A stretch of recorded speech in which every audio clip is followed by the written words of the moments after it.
It's important to understand economics because economics is the fundamental truth of the markets and the mechanics of how the markets work. So understanding economics is understanding the financial and corporate mechanics.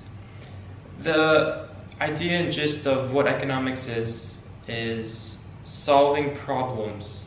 So to understand economics and the models involved will help you be able to be a problem solver. So in economics, there's the buyer's demand and seller's supply. So it's really just figuring out how these two sides get along with each other. Meanwhile, differentiating the price and the quantity, which goes into quantity is usually incorporated to the supply, but it's up to the demand to figure out how much quantity they want to buy at whatever specific price. So the thing is with the laws of supply and demand is that humans are, just in general, have unlimited needs. And with unlimited needs comes to face the fact of scarce resources. So this is how we can figure out that there's actually problems between individuals, firms, and society as a whole. So there's really two specific themes that you should understand in economics. One of the themes being positive. Positive themes in economics doesn't mean that it's a happy term or it's a good thing. It's more on the idea of understanding the facts involved in reality, or the facts involved in any subject of matter. For example, most of the time, a watermelon is bigger than an apple. So this is a positive economic term, or the terminology of facts is related to positive, versus normative is more so related to non-facts. For example, me trying to convince you that the color green is better than the color orange, that is normative economics. And positive economics is saying that green and orange are both colors. Now that we're on this topic, let's also put into another big idea out there, that there's the difference between microeconomics and macroeconomics. So macroeconomics is basically the study of the economy as a whole. It's a whole wide phenomena. This includes things like inflation, unemployment, and economic growth. So these are macro perspectives. All right, and then there's micro, which are the small aspects within the micro, within the macro, within the economy as a whole. For example, the study of the households or the firms and how they interact with the market and make decisions. Okay, we're going to get into the main 10 principles of economics, and we're going to start with the fact that people face trade-offs. And people face trade-offs. There is the trade-off between efficiency and equality. And what this means is that when you're dealing with efficiency, has to do more with how things can be created in the best possible sense with the scarce resource provided, whereas equality is how things are distributed uniformly amongst society members. Now you can relate these two things as efficiency being with a capitalistic society and equality with a communistic society. And it's a trade-off between what works better, what doesn't work better. There's always plus and minuses. I mean, they claim efficiency as a capitalistic because it does grow economies fast, but at the same time equality is also a great thing. So this is a trade-off, and that's going to be the first principle. Now moving on to the next principle, there is one of the most important things to understand in economics is that there is always an opportunity cost. There is never a free lunch. You always have to pay for something in some way to get something else. An opportunity cost is the cost that your opportunity in hand is lacking from an existing or another opportunity. For example, if I want to buy new shoes, then I'm not going to have the opportunity to buy $100 worth of stock or one stock. So I either buy the new shoes or I buy the stock. But maybe I need the shoes because maybe it's going to be very cold outside and I need some winter boots.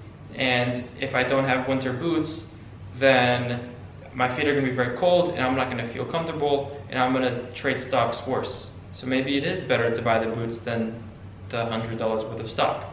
And that is an opportunity cost evaluation. The third principle in economics, or the basic of economics of this lesson, is that people think rationally. And to not completely believe that, if you use the law of large numbers, it does make sense that there are rational people that make rational decisions at the end of the day. To whatever degree, it's up to the person to decide. To be rational, to be more rational is better. So be as rational as you could. And the definition of being rational, well, first let me explain the two definitions that are involved, which are marginal benefits and marginal costs. So marginal benefits is how there are additional benefits when doing something versus marginal costs are additional costs when doing something. So how rational decision makers take action is when marginal benefit exceeds marginal costs. So if the marginal benefit is better than the marginal cost, you're going to take the action. Now we can use this as traders to understand risk and reward. If the risk is more than the reward and the probability is low, then of course we're not going to take the trade. But if the risk is low and the reward is high and there's a high probability of succeeding, we're going to take the trade. That's because the rational decision maker realizes that the marginal benefit is greater than the marginal cost. So we're going to move on to the principle number 4, which has to do with the behavioral side of economics and how people have emotions and they're responding to their environment. So when the environment changes, so do people's decisions. And this can come into effect when there's prices that are changing. If your dollar Coke is now $1.20, then you're going to buy Pepsi because Pepsi's still at $1. And that's how the environment changes. Now emotionally, let's say they said Pepsi was just infected with a large bacteria, and then Coke is $1, or let's say even $1.10, you're probably going to buy the Coke now because you realize that there's this marginal, there's a marginal cost of drinking the Pepsi now because you can get sick, and there's the benefit of getting the Coke because you won't get sick. Principle 5 explains how trade can make everybody better. And how can trade make everybody better is if, for example, one country produces two goods and another country also produces these two goods, and country A produces these goods at product A better and product B worse, while country 2 produces these products opposite. So product B better and product A worse. So what's going to happen is that country A is going to produce only A, and country B is only going to produce product B. And in this way, they're going to be at maximum efficiency and be able to trade products if they want the opposite product. And this is why trade can make everybody better, because there is the possibility to specialize in the product production. So we can say now on the principle 6 of how great markets can be, because the markets decide by themselves, and the markets are controlled by millions and millions of decision makers and participants. Now this allows the supply and the demand to figure out exactly what they want. The firms and institutions and the businesses, what to produce and how much to produce, versus the households and the retail of where to work, what to buy, how much of it to buy. And this is how price is indulged into self-interest, because it guides their decisions. So, and then we can even add into the fact of how there is this invisible hand where there's unintended social benefits of having markets, because there's large liquidity, there's large amounts of trading going on, and if there's open free markets and non-monopolistic productions, and this is why there's efficiency and equality, because efficiency as capitalistic markets allows for many corporations to develop the same product, and it's up to the buyers in the free market to decide what they want to buy and how much. So the competition between the producers increases, in turn makes the products better and the consumers happier. So it works out very well. And we can move on to the next principle, that governments sometimes have to intervene into the markets to create equality when equality is lacking, or efficiency when efficiency is lacking, because there are sometimes market failures, and that is sometimes the problem of all markets, of how they fail sometimes. So the government can intervene and change things. For example, if a company goes defaulted or is in a large amount of debt and needs to get out of it, sometimes the government can issue a large amount of financing towards these companies and save them. Unfortunately, but fortunately, this happened to some very big banks during the 2008 crash, but you can definitely see many different times that the government intervened and financed to get these companies back. And in addition, you have the government financing and producing different types of bonds and issuances of how much capital they can allocate to the public in return for guaranteed money. So this is how the government does intervene, and to understand how government and policies work, even politics, is also inside the ideas of the economic principles. Actually, everything that has been stated up until now has been microeconomic principles, and the last three principles will be macroeconomic on the larger scale. And the first of the macroeconomic principles, there's going to be three. The first one is how a country's standard of living depends on the ability to produce goods and services. So if you actually understand how to rate a company's success, there's only one way that really helps you understand, and it's the GDP, the gross domestic product, but you can also just simply rate the country based off their consumption of products. So the more consumption a country has, the more money the country is going to make, because if you think about it, at the end of the day, the countries are run by governments, and the governments are paid by tax, and tax happens when there is more money in the economy, because let's say one economy has $1 billion in, and the government charges 15% tax on income, then the government's going to have $150 million from tax.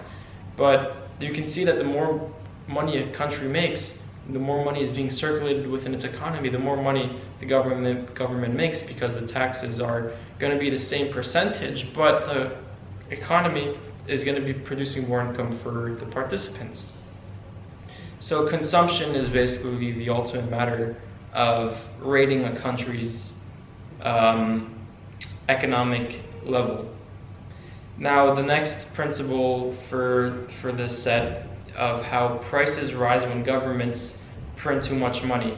Now, if you think of some countries that have printed too much money and are debting completely their country's participants, for example, Argentina, that keeps printing too much money, but there are a handful of countries that do this, and this is just the basic ideas of inflation that would cause prices to rise when there's more money printed. So the $100 in your bank account, if your inflation is going up by hundreds of percent, isn't going to be worth $10 anymore, because something that you could buy with $10 isn't going to be the same value for the product, which would probably rise. If, let's say, the inflation was 100%, then the same product you could have bought with $10 is now $20, so you need $20. And now this is why the government's printing too much money is a problem. And the last principle of the macroeconomical principles is how societies can face short-run trade-offs between inflation and unemployment. So inflation and unemployment are two correlated ideas that will eventually be integrated when there is either too much inflation or there's too much unemployment, because people at the end of the day need money. And when wages are rising and employment is lowering, then the demand for money is pretty high, is getting higher, because then there's going to be more people with more money, and now the same product you could have bought before isn't going to be worth the same amount of cash that could have been bought with it historically. In turn, would it cause inflation, which in turn would be the inflation that causes the money to be less valuable. And thank you for listening, and stay tuned to the next video. I want to make this quick announcement to let you have the opportunity to provide the video topics. If you can send an email to blackbox@wolfacademy.com. That is one of our company emails in which you can send recommendations to, and we will be on top of them looking over these recommendations for videos, and we can make a video on these recommendations. Thank you very much. See you next time.